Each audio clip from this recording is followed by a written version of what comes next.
Welcome to the show, ladies and gents. We're here. We talk about wrestling. Charlotte beat me. I put you in a neck brace before. I have no problem doing it again.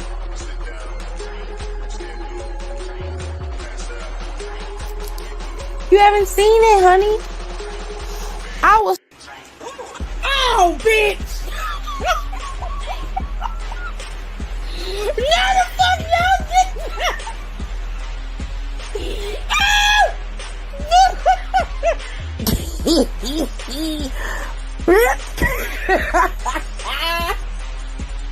So much balls. There's too much balls on that ref. Too many red balls. Look at all these balls. Look at this. Damn! Oh, Jesus! We are witnessing child abuse on TV, Lord. Oh, have mercy. Now, watch your mouth when you talking to me, ho. Watch your mouth. Watch your mouth. You ain't getting nothing. You don't get nothing. You either earn it or you don't. You pasty bitch. That ain't how this works. Uh-oh, hit it with a zigzag. Let's go, baby. Let's go, dog. Let's go. I'm fucks with it. We sick of your shit. Hey, girl, hey. Life, relationships, pop culture. Well, go ahead. I'm listening. And he'll be looking at me. He will be looking at me and he will go to sleep. He will go to sleep. Look at me in my face. I'm talking to you. We talk about it all, baby. So, y'all ready? I know y'all ready. Because it's showtime. And that's on the ancestors, baby. Welcome to the show, ladies and gents. We're here. We talk about wrestling. Charlotte beat me. Okay. Hello. If you missed Smackdown, you missed a very solid go-home show.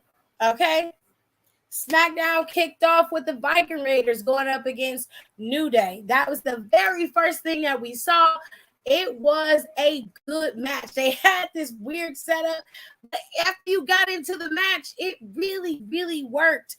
I was very shocked and surprised, but these two teams played well with each other, and unfortunately for the New Day, they were bested by the Viking Raiders. This was a Viking match. I can't remember the exact same name of it. I'm sure somebody in the comments will correct me. But this match had no disqualification. It was false count anywhere.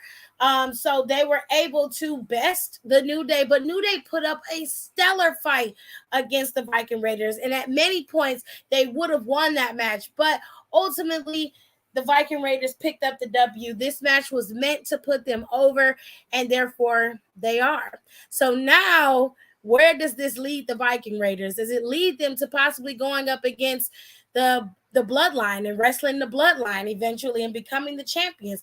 We don't know. We'll just have to wait and see. But congratulations to the Viking Raiders and New Day. Y'all put up a fine battle against these brutes. So I'm very proud of y'all for this match. This match was a great opener for the show. Moving on. Ronda Rousey had her final judgment today. I didn't know what this meant, but obviously it was an 8-minute, almost 10-minute segment for Ronda Rousey. She came out with a letter from the WWE headquarters to which Adam Pearce read. Wide-hipped Adam came out there and was very upset that, Ronda Rousey felt like she, was so he was so hurt that she felt like she could do whatever she wanted. He felt like Ronda needed to be reprimanded, and he did that. He didn't want to arrest her. She took it to that level. So Ronda had him read the letter from WWE headquarters, and it stated that while Ronda did take actions that were reprehensible, they did not warrant any criminal activity, which meant Adam Pearce overstepped his bounds by having her arrested a few weeks ago. So she was reinstated while she's still on probation, she is capable of in-ring competition and she is allowed to compete. So she has been reinstated on a probationary basis, and Adam wasn't a happy camper. She told Adam to kiss her ass, and well, Adam lost it. What I thought was interesting about this whole segment was that there have been many people who have disrespected Adam Pearce on a high level. One being in particular, and one recently, was Sonya Deville. Sonya Deville took it so far as to even slap Adam in his face. And he did not reprimand her the way that he reprimanded Ronda Rousey. So, what do you want? It's on a t-shirt. It's cool. Sorry. So, one would have to ask, do you have an anger or a penchant for Ronda Rousey because she ain't taking your bullshit? Or are you just going after who you feel like you can go after? You just unloaded on her because you had all this pent-up animosity from years of working with Sonya Deville, which I can understand. And obviously, underneath Roman's regime, Roman has been bitching your ass out since the pandemic era. But you didn't say nothing to Roman. You didn't get up in his face and call him a bitch or tell him that he was a punk ass Negro. You didn't say none of that. You pretty much let Roman bitch your ass out like you always do. But as soon as it was Ronda, oh, she had to get all of the smoke. And for that, you almost lost your arm, wide hips. That was your fault. You did it to yourself, sir. You did it to yourself. Okay? All you had to do was cuss her out and then leave. But no, you had to take it a step further and call a woman a bitch. So, accept your fate is my only thing that I'm going to say to you. Now, I'm pretty sure this is going to end up getting Ronda reprimanded because technically she did put her hands on a WWE official. I also see Adam Pearce becoming more of a heel official and going after people and doing whatever he wants, and this may result in Adam being removed and somebody else being put in that position. But you know, we'll have to wait and see how this all plays out.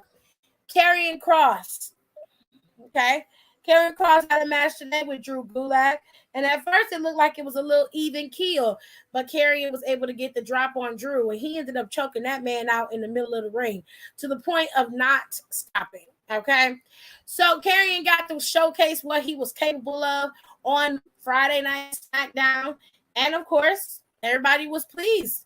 He didn't do a bad job, so shout out to Karrion for his match. He was a bit overly intense, but that's part of his shtick. Yeah. Let's go to the comments and see what y'all saying in these comments, okay? All right. Did some math with the tutor. Feeling pretty good. Cool. Okay, Elliot said it was Viking rules. They were Thor and Loki. I was so happy. Hey Sasha, how are you? Adam gobbled that segment up. Sure. The waters were high as Adam's hips were wide. Hey, Sasha, he didn't call her a bitch. He called her the biggest bitch he's ever known. That's calling her a bitch, babe. That's calling her a bitch.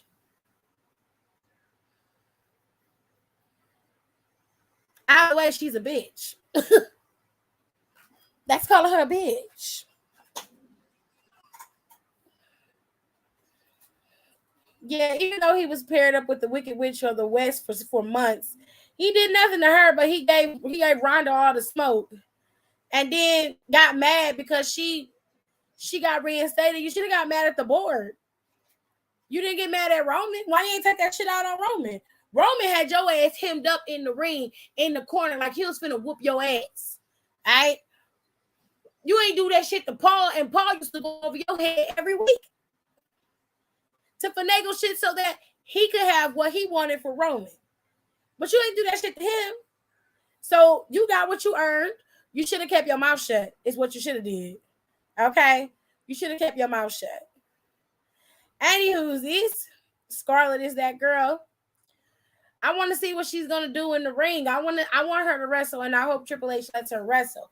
Anyway, later on in the night, we got Ludwig and Butch, aka Pete Dunne, and what's his name, Marcel?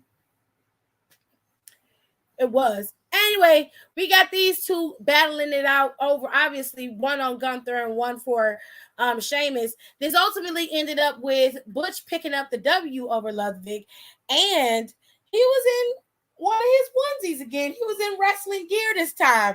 He had his hair down. It was giving very much Pete Dunne, okay, which I liked.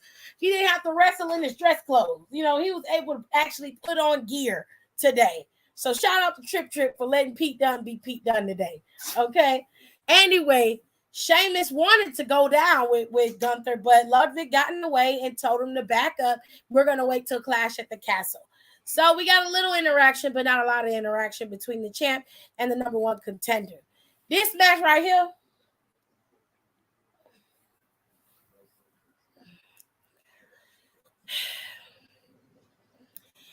one thing I will say is there were no women's matches on this go-home show. There were none. I understand why, and I know a lot of people were probably going to be pissed about it, but the reality is there was no reason to have any women's matches on the show that weren't going to be contributing to a storyline that could lead to something else, close out a storyline, or lead into Clash at the Castle. So they gave Ronda that big segment and filled in that big segment there to prove that she's reinstated, which leads me to believe more than likely that she's probably going to pop up at Clash at the Castle too. With all that being said, though, this match right here, it was cute. I'm not going to take it from that it was an okay match. My problem with the match was Dio Madden and Mansoor did okay as a tag team. I won't shit on the match too much. And I also like Adonis and AJ Francis together as a tag team. I really do. I like them as a tag team. They look good together. I'm gonna say this: the Maxim Male Models thing, all four of them together, is too much for me. It looked really cluttered in the ring to me. It looked like a lot of people was out there when I feel like one of them should go out there. So while I like LA Knight, in this instance, LA should have introduced them and then went to the back. And it should have just been Brianna and Chomper over here out there with Masay and Mansoor. I get it that it was their first night. LA Knight's the one who kind of brought them in. He should have been out there. But the way I see it, it was just very convoluted. It was a lot going on around the ring, in the ring, during the entrances. It was a lot. Match-wise, AJ Francis and Adonis were good. Always have been, always will be. Los Lotharios came out there for whatever reason. After Adonis and them beat Mansoor and Masay, they got upset and attacked Hit Row. And the Street Profits came down and helped them out. So we had that. I don't know. I feel like they could have had a backstage brawl with them in the back and not gave them an actual match. And I know that's gonna sound strange, but I just feel like that could have been done in the back without no match included. You know, I just and he did whoop Adam's tail that 1 week on SmackDown. That's what I said. We're ready at Clash. Come on, SmackDown tag teams coming through. Hero entrance was a lot. Hey, Tirza. I hope you're feeling better. This whole match, it just was cluttered. They need to clear this out. When MMM comes out, only one of the managers needs to come out. When Adonis and them come out, I don't have a problem with all of them coming out together. I do think that it's a lot with the camera work. The camera work makes you a little dizzy. I get it. I understand it. But I just need a little less. I need them to pull back just a little bit. You know? Just a little bit. She said Top Dog should be in front, not Ashanti. Ashanti the Adonis. LA Knight don't even have to be with him. No, he don't. Top Dollar. Yeah, I got you. She said Top Dollar should be in front, not Ashanti.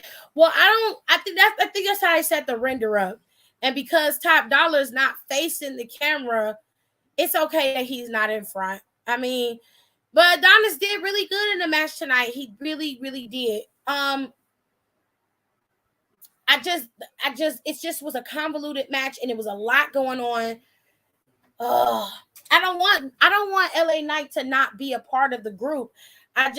When they have certain matches, both of them don't need to be out there with him.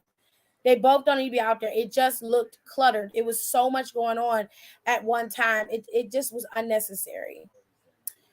All right. So the next thing that we got to see was Shayna Basler basically cutting a promo in the back on Liv Morgan. Liv Morgan came up to her in the middle of her promo.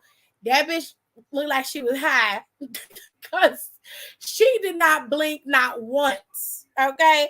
But I tell you, Liv was standing there wide-eyed like she had just took a bump before she came up to her.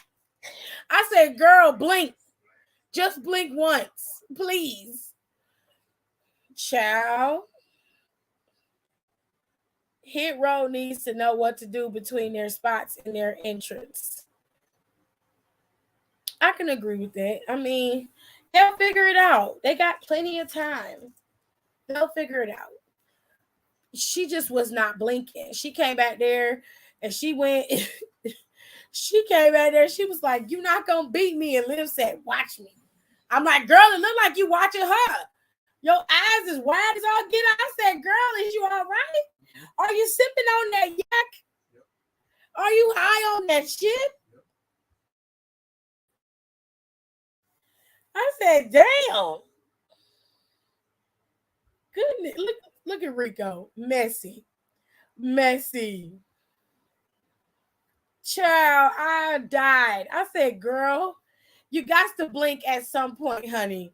You just have to." Karrion also sent Roman black roses. You know? And the card said TikTok on it. And I was like, ooh, they look like something that Bray Wyatt was seeing. That's why I was kind of like, ooh, maybe it was Bray Wyatt. I'm feeling better, but I'm still positive, unfortunately. So I have to leave my boo-boo for a few days as a precaution to not give it to him, although he took care of me for the first 2 days. Oh, you're going to be okay. I was like, her eyebrow and her wing are touching. Is that supposed to happen? No, babe. No, you're not. Your eyebrows are not supposed to touch the wing liner from your eye. Although some drag queens do it. For the drag queens, I don't. Their makeup can look however they want to look because they are recreating their eyebrows above their actual eyebrows. Some drag queens use their natural brow line, others don't. So I give the drag queens a pass because what they're doing is not something that they would naturally wear out in public if they, were not trying to exaggerate their features. For a woman, however, when they're wearing eyeliner, your eyeliner shouldn't go all the way to your eyebrow. It shouldn't be that long. Her and Tony passed the snow around. Child, I ain't got nothing to do with that. That ain't none of my business. Across promotions, it ain't none of my business. He said it was giving Fire Marshal Bill. She said, "I giggle too." She said, "I giggle too, Don, dumb delusional hoe." Damn. She going that lip neck. All right. Concept. A drag queen who recreates their brows lower than their natural brows. I ain't never seen that before. I don't think I ever will. Crystal went out? Or she downstairs? I don't think she went out. She can't get out. No? All right. The final thing of the night that we saw was Roman Reigns' quote-unquote celebration. Now, throughout the night, they filled up time with basically giving you a full timeline of Roman Reigns' title reign. They gave you everything from the start of it to the end of it. And right now, we are in a bit of a limbo situation. Roman could very well lose this championship in Cardiff. But if I know Paul Heyman the way I know Paul Heyman got some type of clause in Roman's contract to where if he gets pinned in a championship match, he only loses one title instead of both. That is the only way I feel like they could save face for Roman. He still would have lost, but technically his title reign for one of the titles would continue, whereas the other one, it would end. You see what I'm saying? Sir,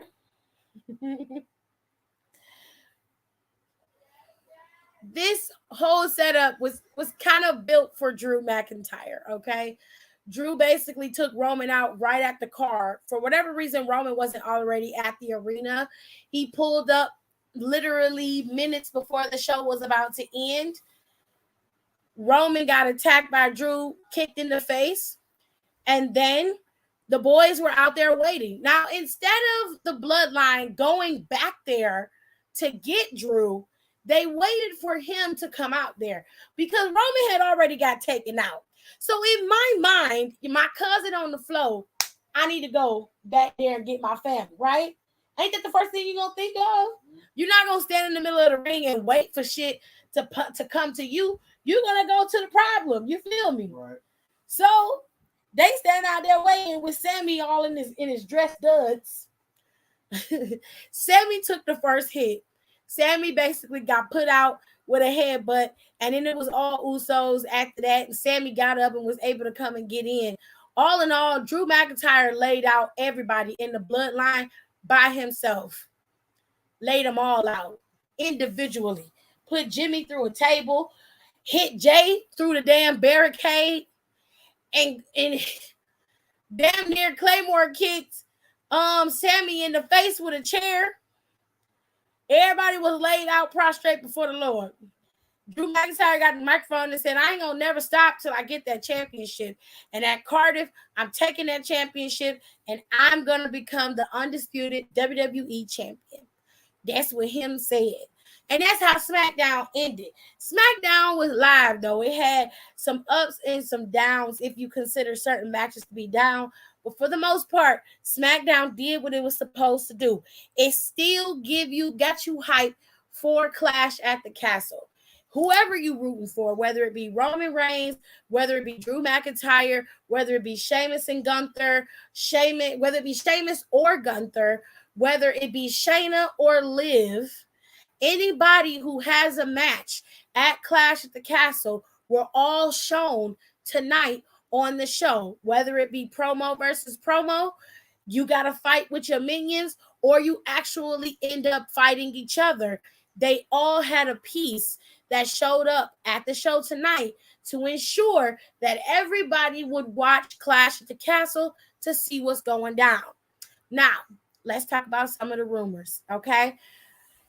Let's talk about some of the rumors. But first, we're going to run down Clash at the Castle for one more time, okay? Because it's my last live before Clash at the Castle. So let's go over these. Let's go over these matches. I'm going to pull up these comments, and then we'll go over these matches again. That alliteration was smooth, Tirza. Nah, I ain't say all that now, Tirza. She calls herself Brow Furrow. Oh, my God. And what the fuck was up with Adam Pearce, baby? All that smoke for Ronda, but ain't said nothing to Roman or Sonya. Nobody. Charlotte too, because he used to let Charlotte skate by using Sonya to do whatever she wanted to do. Nothing. Crickets, honey. I love the intensity, though. He was on his shit today. He was tired. Okay. Not bro. Okay. Where the fuck was this smoke with Roman, Sonya, who slapped the shit out of his ass and ain't even have half the smoke he tried to blow up Ronda's ass? And that's a fact. Slapped his ass and he didn't reprimand her. He didn't push her ass out. He didn't do nothing. Nothing. That's all right, Don. I said it. Hello. How are you? Slicked up at the top and scraggly on the bottom. That's Sammy for you. Listen. Oh my God, Sammy. I can't believe I'm saying this, but Sammy in this storyline is amazing. He's so entertaining. He really is. He really is. Like, I'm really liking Sammy so much that I might be mad at Jay for being mean to him. I'll be like, lighten the fuck up, bruh. Right?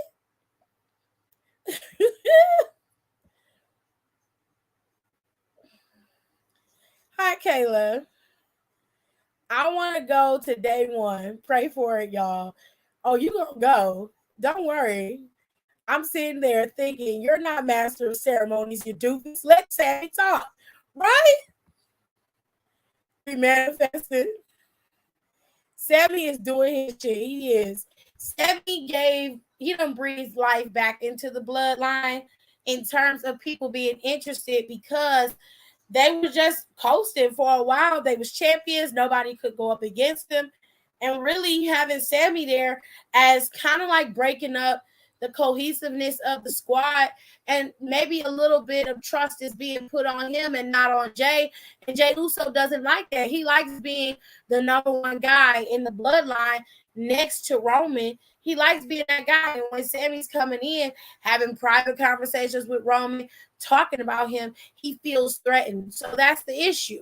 And I like the dynamic. It's a smart way to have some issues in the bloodline without it starting from the actual bloodline. I guess that Adam Pearce finally reached his breaking point. Yeah, but it shouldn't have been with her. His breaking point should have been when Sonya slapped him, or every time she bring her punk ass out there and she be calling him all types of names and say he a shitty GM. It should have been then. Bitch got a glitter cut in her eyebrow. The fuck?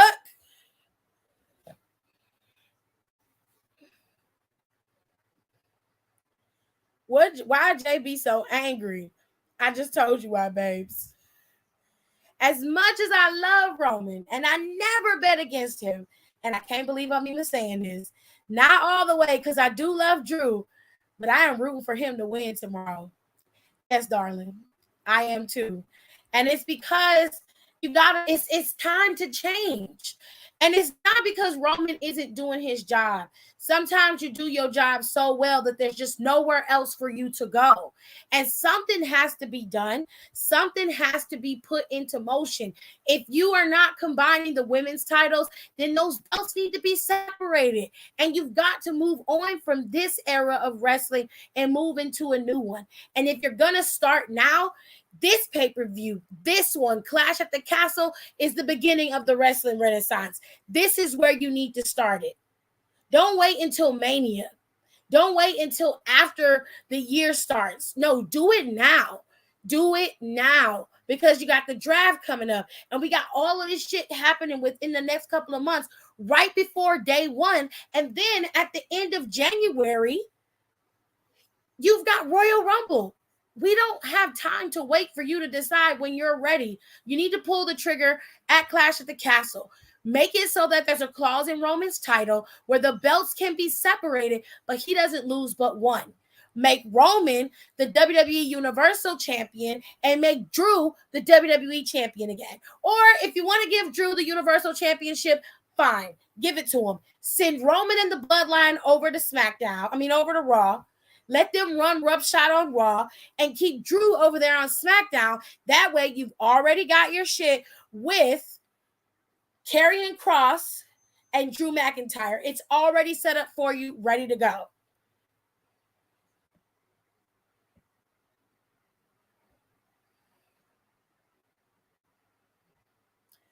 Anyways, but they need to separate the belts. Agreed. Roman Reigns all the way. Well, The only upside of getting COVID again is that I'll be home to watch Clash at the Castle. Oh, my post is in real time with you guys instead of being at work, because being at work for this pay-per-view was for the fucking birds, honey. The fucking ghetto. Poor baby. He said, nobody says thank you for doing your job. I was like, wait up. Naomi said thank you when you gave her the match with Sonya. She did. She did. No, I think I'll keep cursing. Thank you so much. But I think I'm going to keep doing that. If you don't like cursing, have an idea. You can leave, and then you won't hear it. Okay? But thank you so much for coming by. I appreciate it so much. Sammy is like Tommy on Power. I don't want to hear nothing about it. Drew said, gotcha, bitch. All right. So SmackDown set it up, but I'm hoping it's the way that I think it's going to be. And I really, really cannot wait for Clash at the Castle. I'm so excited for this. All right. So here is the matches. Once again, you have Edge and Rey Mysterio going up against Judgment Day, which is Finn Balor and Damian Priest. Now, in this particular match, it can go either way, but it has potential to have legs outside of Clash at the Castle. So the best thing that they're probably going to do, you saw the little dynamic between Dominic and Rhea. For whatever reason, I have the strongest feeling that Dominic is going to turn on his father and help Judgment Day win this match. Whether he wants to or not, it's going to happen. And then you're going to see the true breakdown of Dominic and his father, possibly leading to an Extreme Rules match between the two of them or something else. I'm not quite sure, but I feel like Dominic is going to interfere in this match and cost them everything. And or Rhea Ripley will probably do what she always does, which is interfere and cost them the win. And then we're going to have to probably suffer through an Extreme Rules match between these four. We'll have to wait and see, loves. So this is Sheamus and Gunther, and this is for the Intercontinental Championship. I am really excited for this match because I feel like it's going to be hard-hitting and combustible, and it's just going to be a lot of physicality in this match, and I really, really, really cannot wait to see how this is going to play out. I still stand by the fact that this probably will be my favorite match at Clash at the Castle. Moving on to Shayna Basler going up against Liv Morgan. I have the sneaking suspicion that one of two things is going to happen in this match. Shayna Basler is probably going to lose due to interference from Ronda Rousey, or Liv Morgan is going to find a way to weasel out of this match as well. And we're going to be stuck with her as champion for another couple of months. However, in the back of my mind, I am leaning more towards Shayna Basler dominating Liv Morgan and taking her out and becoming the SmackDown Women's Champion. And then we can get a rematch of Shayna versus Bianca at Survivor Series. And Bianca finally win. I hope it go that way because I would love to fucking see that. I don't care. Then we got a 6-woman tag team match. We have Bianca Belair, the Raw Women's Champion, Asuka and Bliss going up against Damage Control. All right. Now, I don't know how this is going to play out, but I have the sneaking suspicion that the girls are probably going to win. When I say the girls, I mean Damage Control. They're probably going to win. If they don't, even if they don't, they're going to have a huge chip on their shoulder come Monday. They're going to demand a rematch for those tag team titles, and that's probably going to be set within the next couple of weeks or at Extreme Rules. So we'll be setting up some stuff. You might also have a match against Bianca with Bayley at Extreme Rules due to this match setup here. With all that being said, let's move on to this match.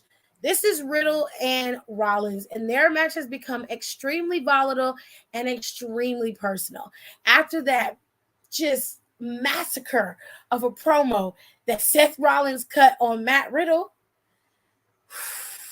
in my mind, Riddle already lost. I have no need to watch this match, but I am curious as to how it's going to play out. I really want to see what they're going to do, and I kind of wish that Riddle may have like that kayfabe injury was stretched out just a little bit longer, and Riddle couldn't make it, and they had it at Extreme Rules, because that just would make it all the sweeter. I would have put them in the fight pit for this match because it just would have just made it work, but it's going to be fine either way. I also think this is going to be one of the best matches of the night. It's going to be filled with a lot of raw emotion because Seth Rollins cut him down bad. And the final match of the night, which we just talked about, is Drew McIntyre versus Roman Reigns. And like I said, I have a sneaking suspicion that Drew may just very well beat Roman Reigns, but at the same time, he may also only become champion over one brand and not both. So with all that being said, Clash at the Castle comes on tomorrow at 1 p.m. Eastern Standard Time. I'm going to pull up y'all comments and see what y'all think.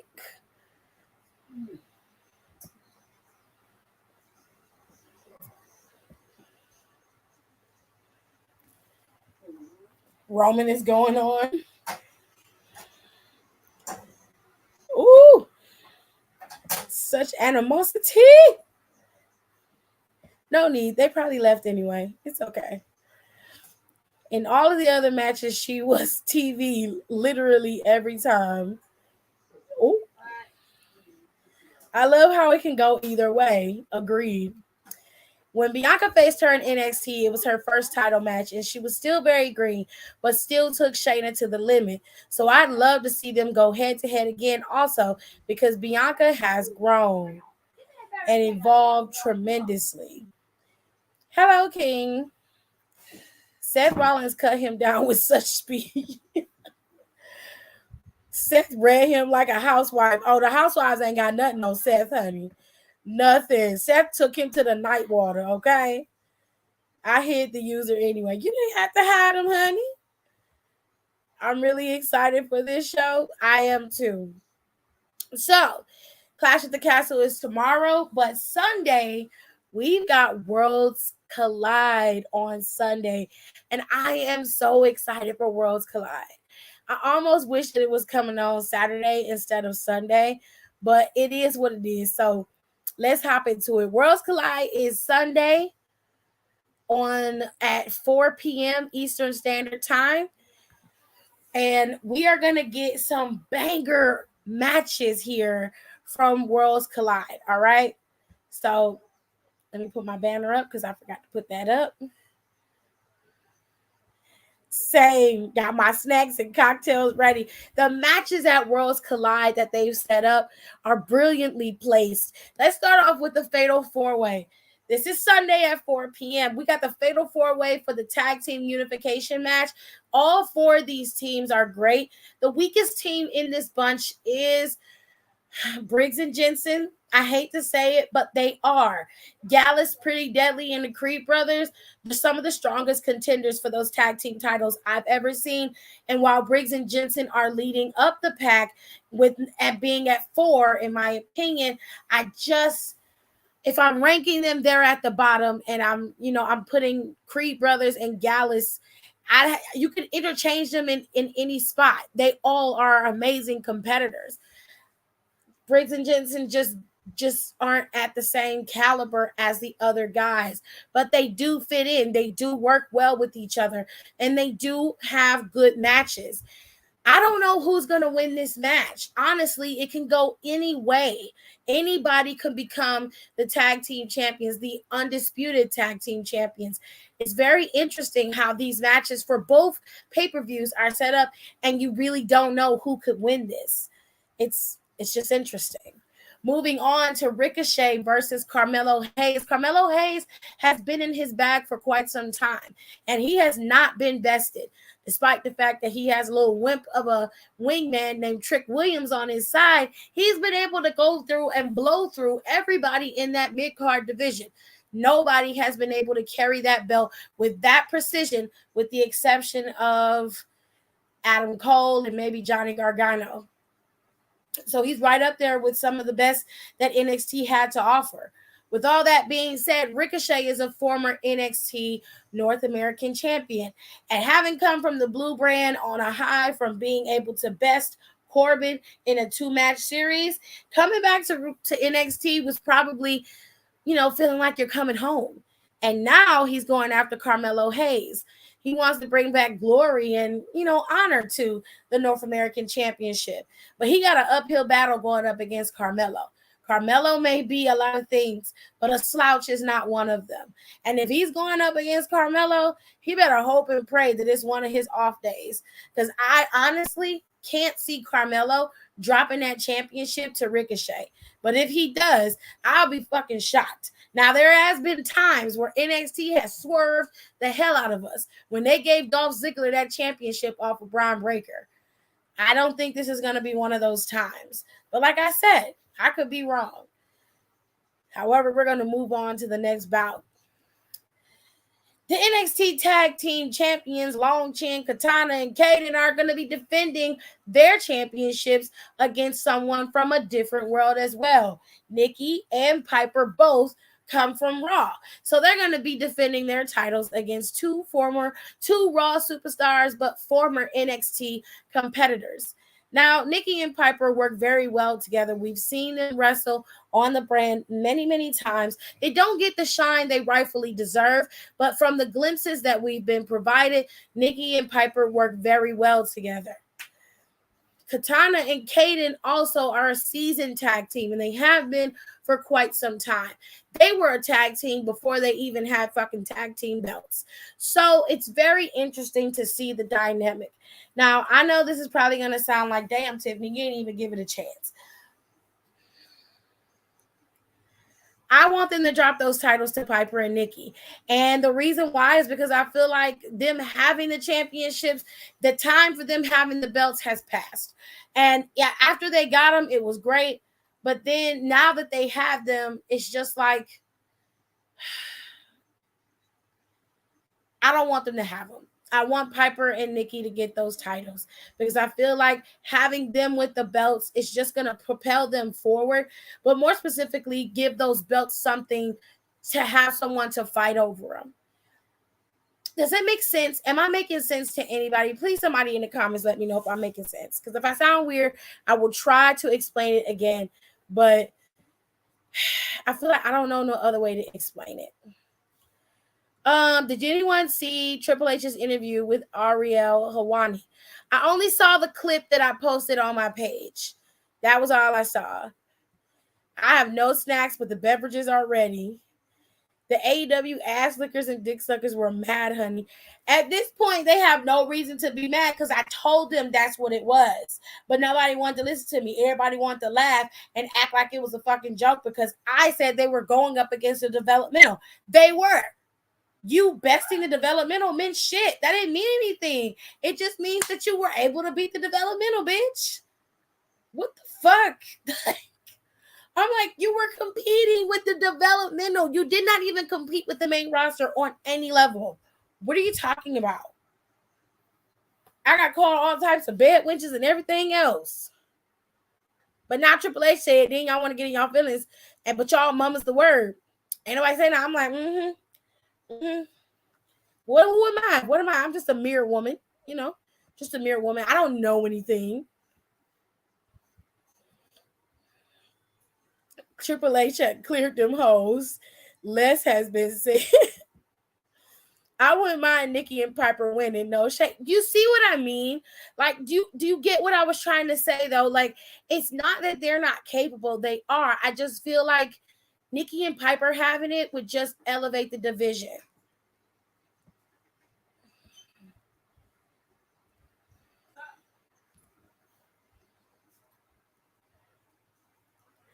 I didn't see it, but it seems like something to add to the watch list. They ain't done nothing. It's been too long. Yeah, that makes sense. I agree. Their title reign has been a little blah to me. And I hate to say that because they haven't had a chance to have a title reign. But it's just like,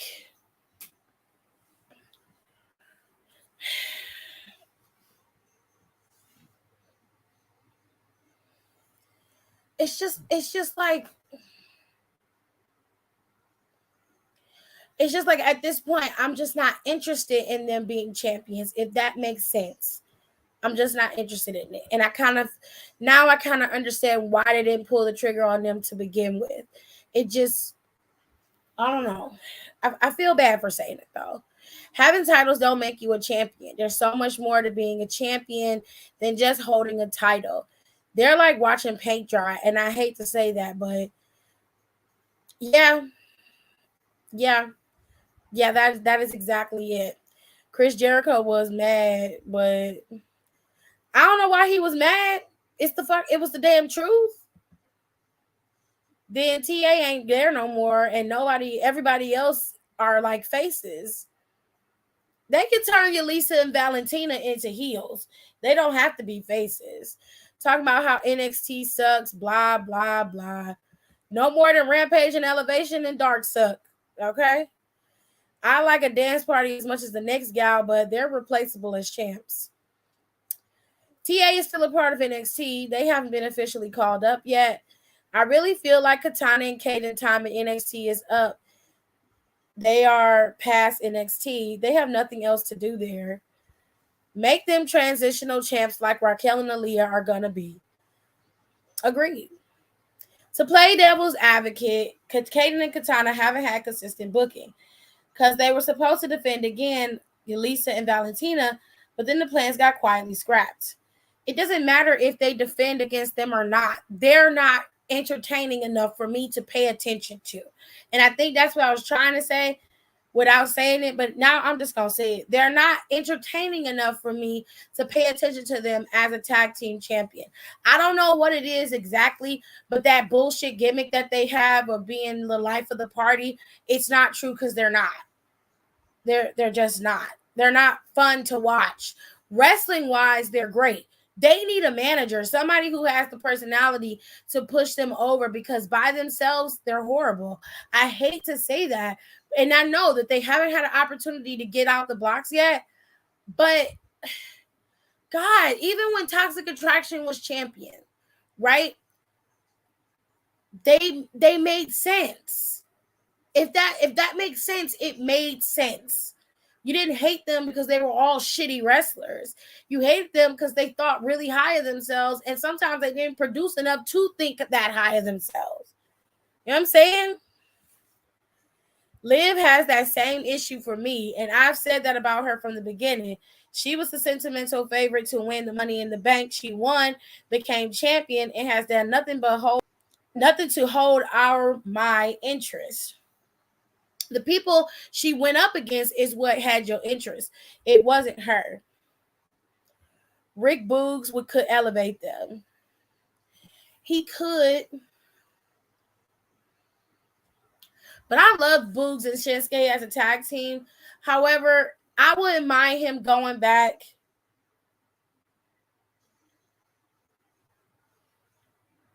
I wouldn't mind him going to NXT and being their hype man. That would work out perfectly, actually. That's a good idea, Rico. Thank you. Because they just need it. They don't have no personality. They have nothing to offer. Like, even Ricochet give you something. They don't give you nothing. And I don't want to watch that. I'm being real. I don't want to watch it. Okay. Yeah, but they're so good together. It's conflicting for me. Tag team partner. Shinsuke works well by himself, and he doesn't need Rick, and Rick doesn't always need him. But let me move on to the next match. So we got the Grouse. Groucho Marx Blair Davenport is going up against the Queen, Miko Satomura, and Mandy Rose. Now, I'm inclined to believe that Blair more than likely will unify these championships. If she does not, and they decide to let Miko do it, I will be happy. If they give these damn titles to Mandy Rose, I am not watching NXT until she drops them. I will cut it off when her segments come on, I'm not going to record her shit. I am tired of Mandy. I'm tired of it. And we'll never hear the end of it. Put some respect on my name. Okay, baby. Okay. Okay. I seen you watch The Breakfast Club a couple times. We got it. Okay. Still not going to do it, though. Still not going to do it. No. No, because I don't like you. I don't like you. So I'm not going to do it. The pairing with Shinsuke was a way to introduce him, and it got hella over. But now that they've been apart, it's easier to keep them separate. I love seeing, especially women in wrestling, accomplishing a lifelong dream. But once it's like, what's next? You know, what can you do with this now that you've gotten it? That is the question. And that's why I'm like, I feel like they should drop the titles at Worlds Collide. And I know that sounds like really fucked up, but they should. They should drop the titles, be sent up to the main roster, and be built up on the main roster properly. If you want to give them a manager, make Vega their manager. If Vega's cleared, make Vega their manager. She isn't running anybody. She's not going to be Los Lotharios' manager. So make Vega their manager. She's got the pop. She's got the personality. She got the mouth. Let her be the one to guide them into the main roster. You know what I'm saying? Because somebody got to do something. There's got to be a reason as to why she's held that title this long. She's sucking dick or sending nudes. I don't care. Shotzi could manage him. Shotzi could, but I think Shotzi really enjoys wrestling. So I wouldn't want to take that from Shotzi. You know what I'm saying? I feel like Blair Witch gonna win this shit. Naughty called her Blair Witch.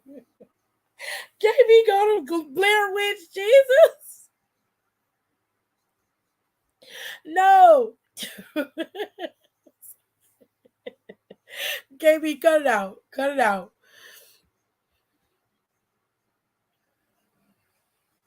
I don't know how this is gonna work out, but I hope they get it together, child. Antoine, you snoring, darling. Sorry. Okay, y'all right?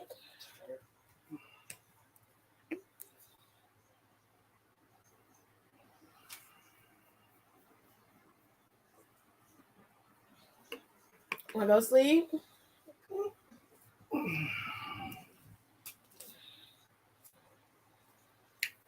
All right then.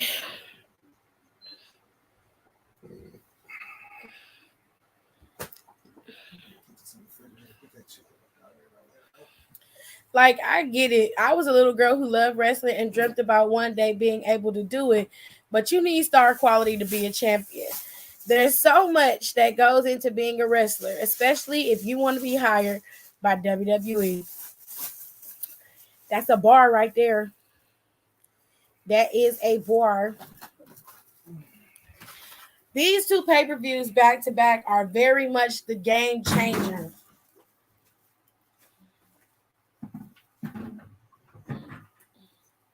Y'all right? You keep busting my container on the floor. Did she do something? She do something to you? Okay, babe. He real sleepy, honey. These two pay-per-views back-to-back are the true transition of power between Vince McMahon and Triple H. This is Triple H's first pay-per-view he is producing under his new regime in the creative spot. So now we get to see what Triple H is truly capable of. Are there going to be some surprises on at Clash at the Castle? More than likely, yes, there will be. Is there going to be some new people, some oldie but goldie people coming back to Monday Night Raw? From what I hear, yes, there will be. Braun Strowman is set to come back, as is Eric Rowan. I know some of y'all might not be excited about that, but that's what I heard. gotta give character. I can't be him. He spelled it out. Character.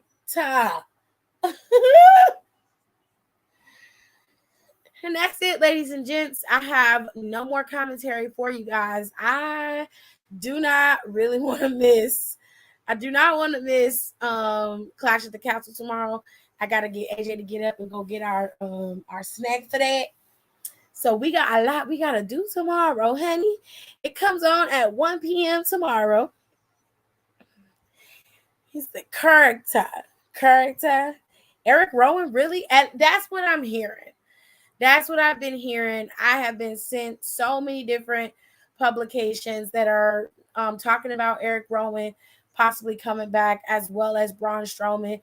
It's so definitive for Braun Strowman that they say they know the day that he is going to be coming back. I hope that they're all wrong, honestly, because if I recall, Braun Strowman was a part of Control Your Narrative with EC3. So, you know, I don't know. He said, who the fuck called Eric?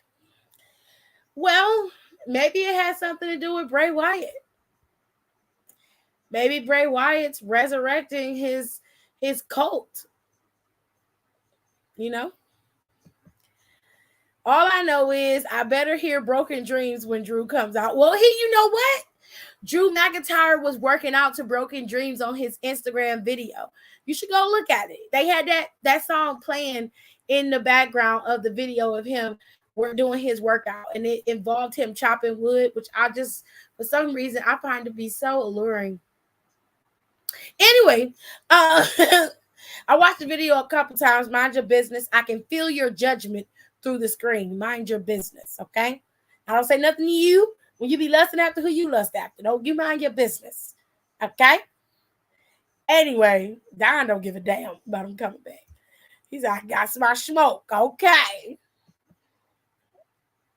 I know his 5 to 6 fans will be happy. Oh, you petty as fuck. God. Oh, you're horrible. As long as Nia Jax stay in her hateful anti-vax bloated ass wherever the fuck she. God. Ma'am. Seriously, calm down. Calm down, ma'am. Calm down. She said, oh, Tip, I was watching. Child. He said that was towards Eric and Braun. Okay, Don. Okay. Who's here judging? I'm not. Some people, I can feel the judgment. I felt it through the screen. Studying, examining, and observing. Okay, because Drew McIntyre, fine. He just is. Well, count me number 7. My mama loves her some Drew McIntyre. She got Roman on her bedroom wall and Drew on her phone case. Me and Mom Deuce gonna get along just fine. Yep. I fucks with it. I don't care about no returns until it's the girls. Period. Period, KB. Period. Your comment was directed at Eric Rowan. Oh, okay, I got you.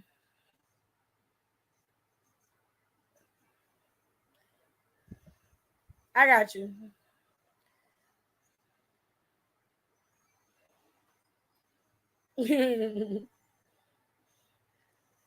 Period, KB. He knows what's good. I bought Drew McIntyre book from the bookstore. I have his book too. I pre-ordered it, but I bought the Audible so I can listen to him basically read his own book to me. Don't judge me. I have his book on Audible so I can listen to him talk because I like it. So mind your business. Because who run the world? Girls. I'm not a fan of them. I'm not a fan of what? Eric Rowan and Braun Strowman? I mean, a lot of people aren't, but I would imagine the reason why they're coming back, if they come back, because I'm going to preface this by saying that this is a rumor, but I have been hearing it. It's not definitive, but I have been hearing it. He got a book on what? It's on his life. His time in the E, his time after the E, how he ended up going back. It details everything. Right. They be saving the best for last. I'm waiting for Becky's book to come out. Oh, that's gonna be a nice read. Eric and Brian. Yeah, so tomorrow's gonna be a very fun day. I am gonna go live after Clash at the Castle goes down. So I have that live set ready to go. And this is my final live before Clash at the Castle. And then Sunday, I'm going to go live after NXT. I might be a little late after Sunday because Labor Day is Monday and the fam wants to have Labor Day on Sunday. So we're probably going to eat and chill and have a good time on Sunday. And then I'm going to come back up here and try to watch Worlds Collide, which it comes on at 4. I may end up watching that on my phone and then coming up here and doing the live later on that night. I'm not a book person by any means, but I do like autobiographies, particularly on people I like. So I may have to go cop Drew's. I always recommend that if you're not an avid reader, reading is not something you enjoy doing, then I suggest you sign up for Audible and use Audible as a means of reading books. The books are read to you so you can kind of get a feel of, people's emotions, especially autobiographies. 99% of the time, the autobiographies are read by the person it's about. So Barack Obama's book was read by him, and I have his. Michelle Obama's book was read by her. I have hers.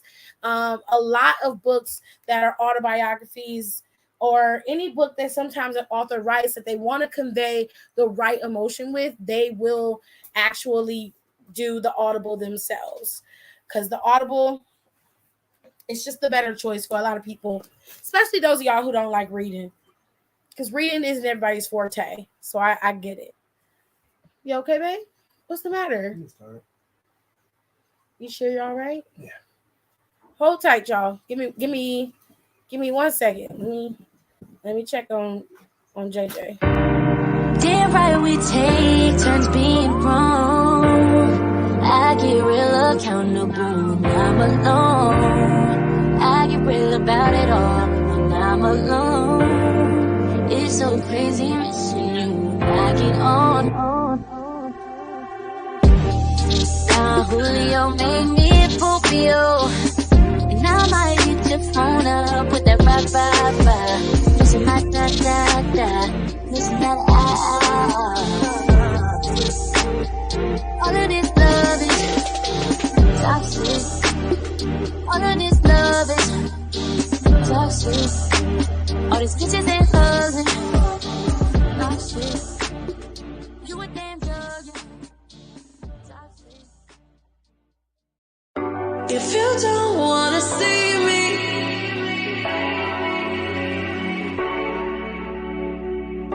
if you don't wanna see me,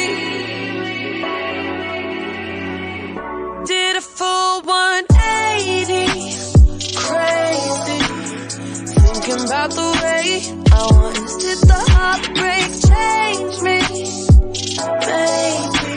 But look at where I ended up. I'm okay already, so moved on, it's scary. I'm not where you left me at all. So, if you don't wanna see me dancing with somebody, don't show up, don't come out, don't stop caring. Okay. So I had to check on JJ, make sure he was okay. Him said him just tired. Good night. Can I have some sugar, please? Thank you. Okay. Sir, let me pull y'all comments up. Now she wouldn't finish. Oh, he got himself a nice little in Scottish Force memoir. Yes, he does have a memoir. Yes.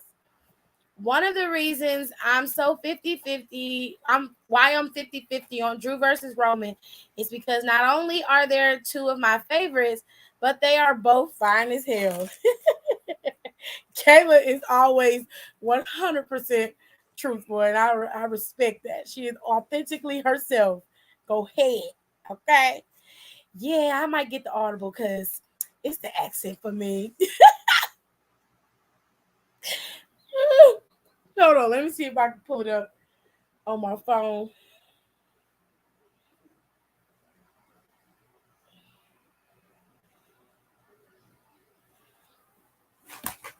Damn, Jerry.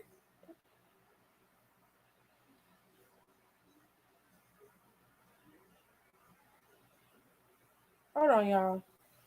Give me 1 second.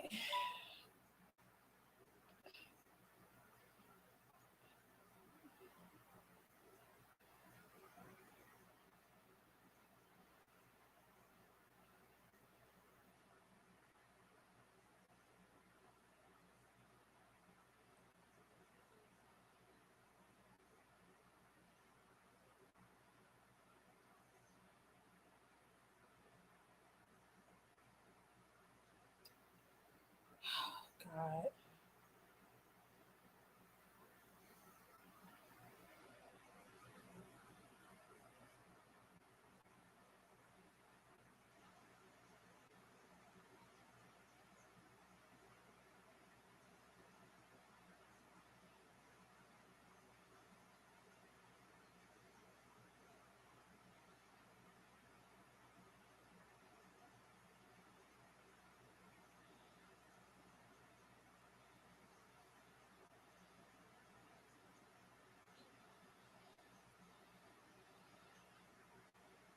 Um,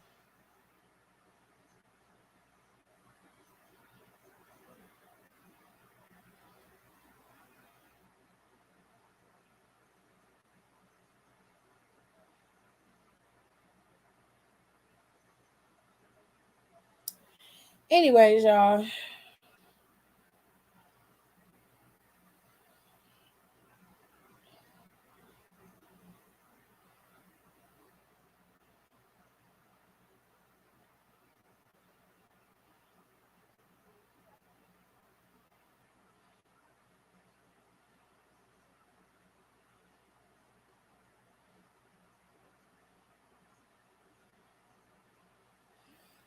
Okay, sorry, I had to take care of something on my phone.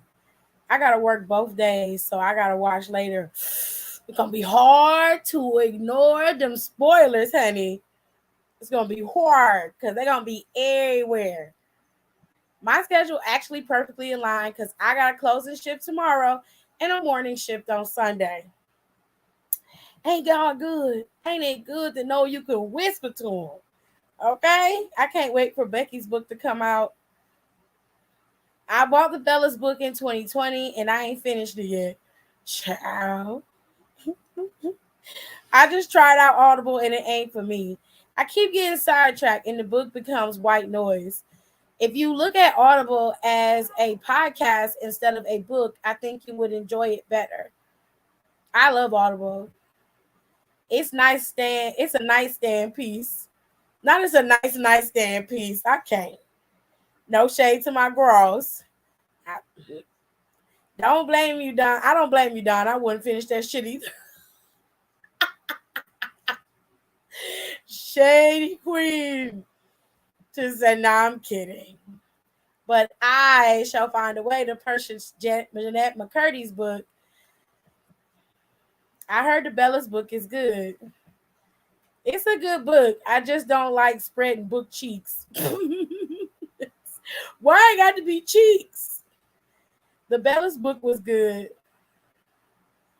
Are you gonna do full commentary on both shows? Probably not. I'll probably do key stuff. I might even not even do that because that takes me out of my element of watching the show. If I see something that I think needs to be posted on my page or have a reaction to, I most definitely will. But I won't do full commentary like I do Raw and SmackDown and NXT. What's a book cheek? Opening and closing the book. And I always wear my authentic truth proudly with pride and dignity all day, every day. And that's a word.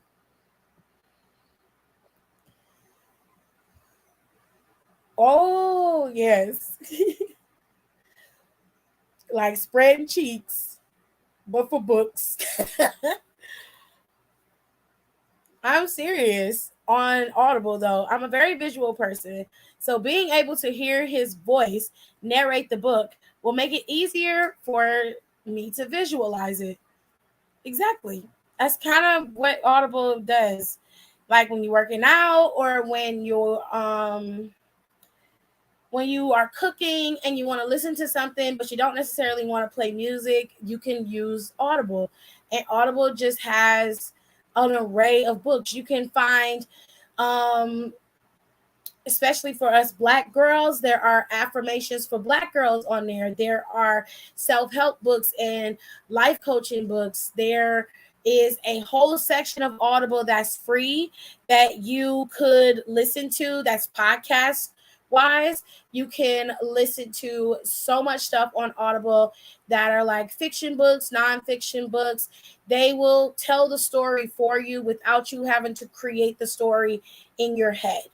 So it makes it a lot easier for those of us who are not as into reading as some of us are. I love to read. I've always been an avid reader. So reading has never been an issue for me, but I do enjoy a good Audible book. I love it. That I'm glad my mom died book was sold out so fast. I was so mad.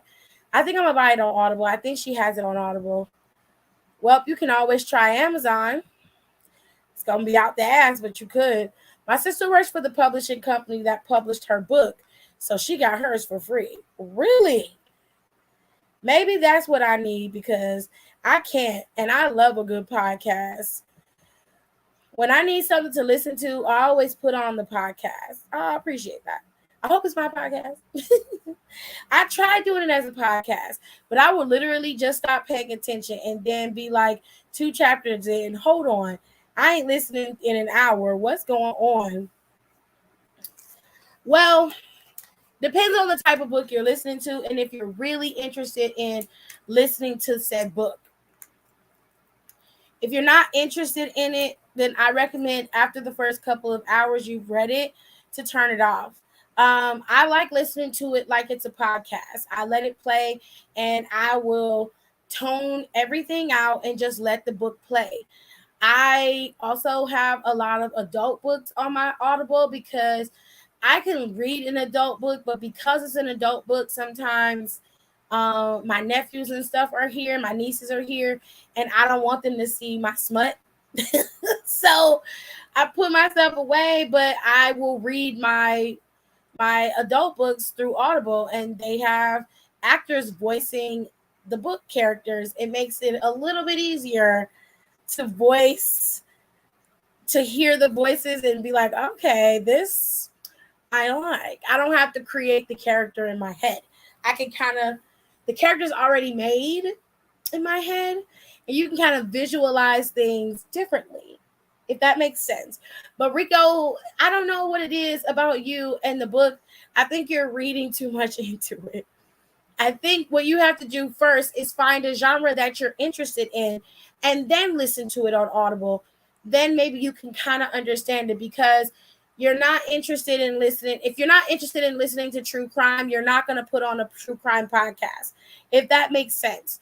So you like the podcast, you listen to our podcast, you listen to us and we're talking. So if you can listen to a bunch of people talk about a topic that you enjoy, that same thing can be applied to a book, but it has to be on something that you really want to hear. You can't get a book and it's like a self-help book and you're not listening to it. You have to be dialed in order to listen to it. Either way, I still say Audible is the way to go for people who don't like reading books. I just do. Which y'all should check out Down for the Count on Apple Podcasts, Spotify, Anchor, and Google Podcasts. I appreciate that plug. Adult books like porn, girl.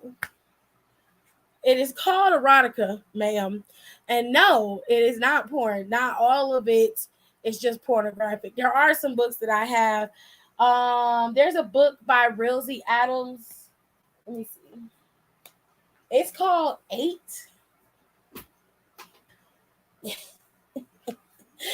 And this one is about a private chef who came to this woman's house. It was a celebration for her.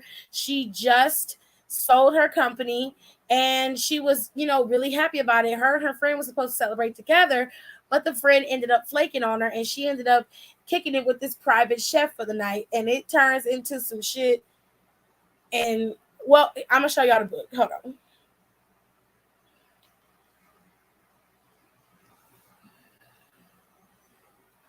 So this is the book. I'm going to show y'all what the book is. This is the book. Okay?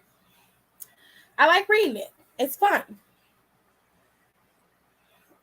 She said, I think we all love a good adult book.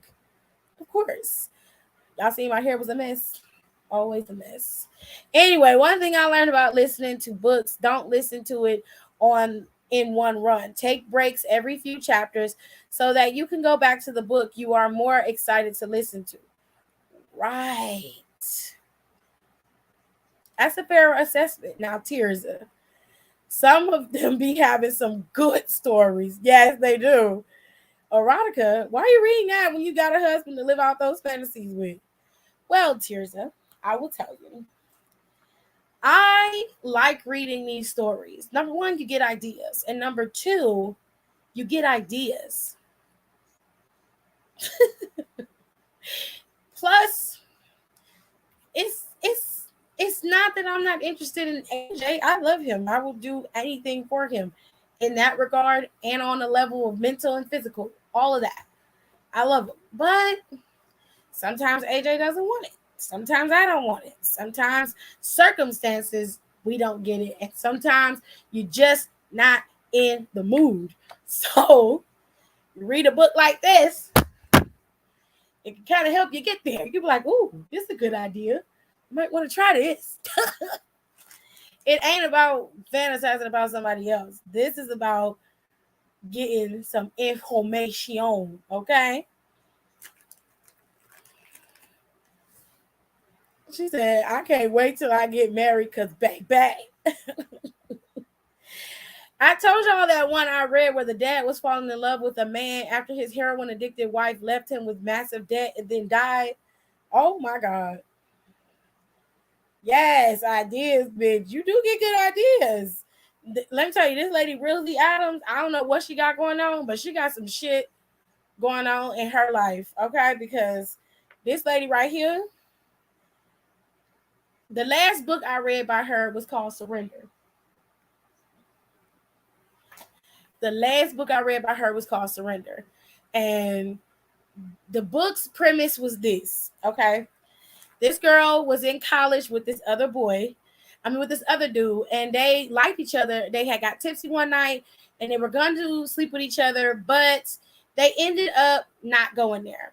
And it was because one of them got really sick, and they decided to not do it. The next day, they sobered up, and they were getting on the planes to go their separate ways. And he told her to pick a number. So she did. And he said, okay, now pick another number. So she did. The number she picked was 12 and 2. He said, okay, 12 years from now, on this day, if we're not with anybody and we're completely single, you'll meet up with me for 2 days, each other uninterrupted, and we'll just have sex. So the girl was like, really? 12 years? Okay. She didn't think nothing of it. Time progresses, things change, everybody's lives goes on, people get married, people get divorced, and things end up where both of them are single. And they end up going on this trip to this huge villa to which he paid for. And they go out there and they go and have sex with each other. And the way that it's described in this book, Tirza, as a matter of fact, I will send you a copy so you can read it, so you can see what I'm talking about. This book was so good. because you're a little bit more experienced or a little bit more worldly, you're a little bit more open when it comes to those sorts of things than I am. It may not be new material for you or a new area in the sexual realm for you, but the way that it was described and how things progressed in the book, it was a good book. It was fun to read. So I'm going to send you a copy when I get the chance because I want you to read it. I want you to read it because it was fun. It was lit. And I was just like, I have to get the rest of her books. And I went and got this one. I went and got this one 8. And they're very small books. Like they're not even, hold on. They're not even 100 pages. This book is literally 41 pages. Okay? 41 pages. And this is a Black author. Okay? This is a Black author. So, girl. Yes. Yes. Yes, ma'am. Yes, ma'am. Yes, ma'am. Yes, you are. Like I said, you're a little bit more experienced in that realm than I am because I'm a little bit more vanilla and you a little bit more, you're a little bit more rainbow sherbet because you got a lot. You got a lot of stories, honey. I don't have all of that.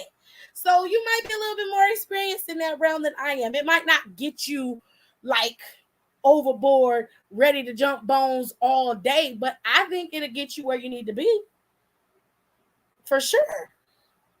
All I'm asking is to give me a couple pages into the book because you got to get to the part that gets you there. Okay, you got to get to that part. So when I send you the book, just read. Let me see. Read about 15 pages in. The page is not long. The book is tiny. It's a 41-page book, which barely cracked 100 pages. Okay. It don't even hit at 100. I promise you it's going to get you where you need to be. If it don't, you can tell me I'm not reading nothing Tiffany sent me ever. I will take that. Because like I said, you and I are in 2 different realms when it comes to the sexual universe, baby. we are on 2 different pages. Okay? Let me see. She said, what the fuck?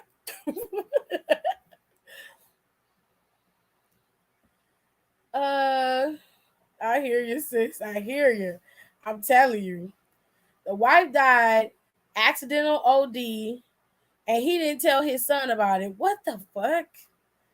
Oh, it was good because you don't even know how the wife died until towards the end.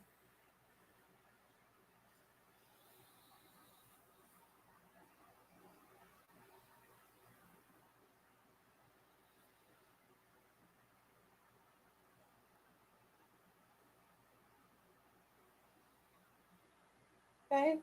Hold on, y'all. Hold on a second.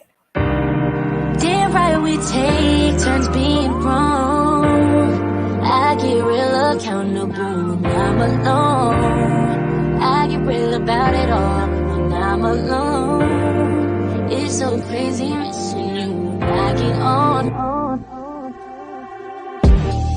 Now Julio made me Popio.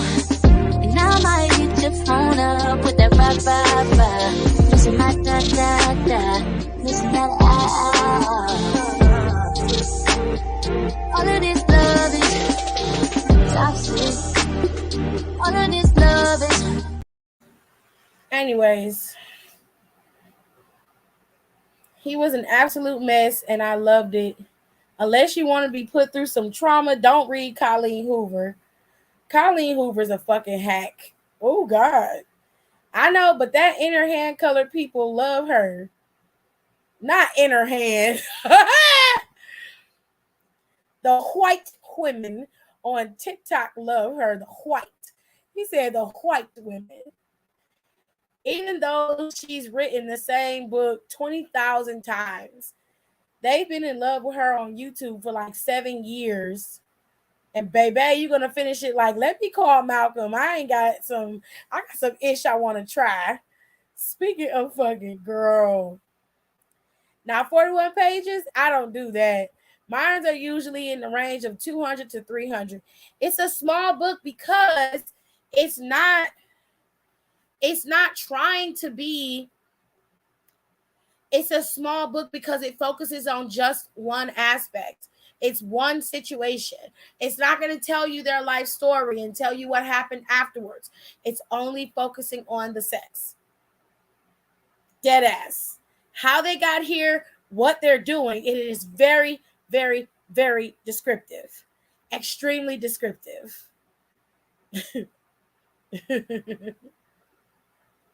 Like there was one scene, oh my God. I'm going to tell y'all this. Okay, so in the book Surrender by Rousey Adams, they had sex. And they was trying out some new stuff. He bought these bejeweled butt plugs. And he put a red butt plug in her butt.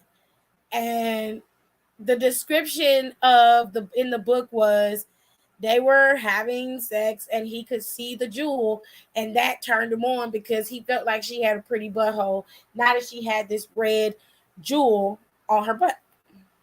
And each jewel represented a harder difficulty with the size of the butt plug. That's all I'm going to give you. I can't give you nothing else. I can't. I'm sorry to those of y'all who didn't want to hear that. I apologize, but I can't give you nothing else. But that's just for erotica and romance.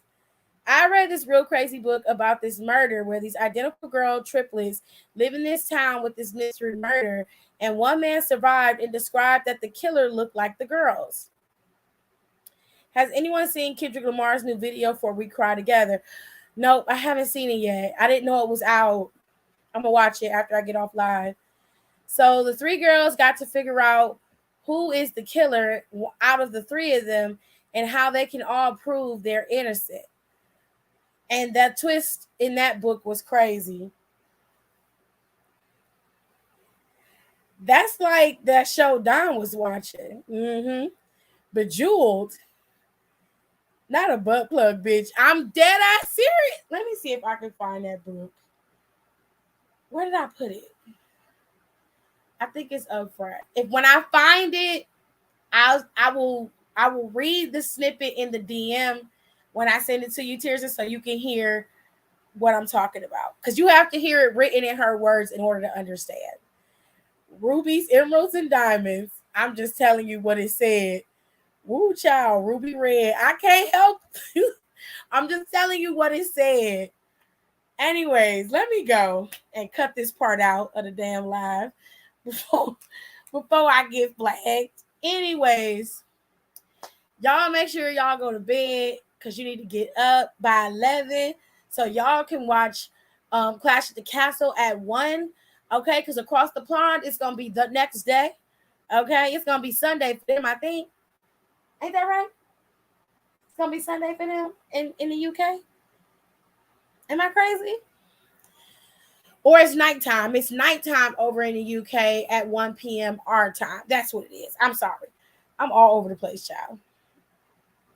Girl, watch it. The end. Woo, Lord Jesus.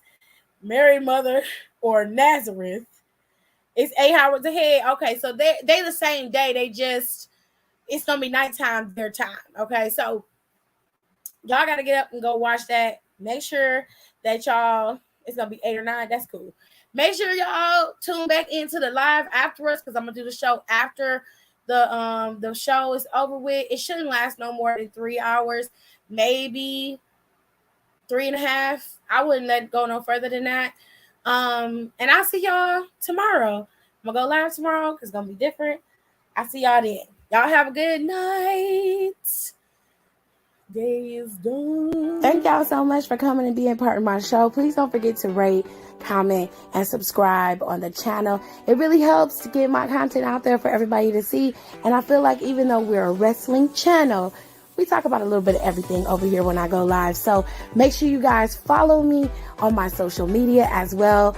All of my socials are the same at Sack Design TV 2. You can find me on Twitter, and you can find me on Instagram, and you can find me on Facebook if you're a little and you like Facebook. But don't forget to follow me and subscribe, and make sure you rate my videos and get that algorithm up to push it up so I can start being a little bit more professional, so I can start making some coins.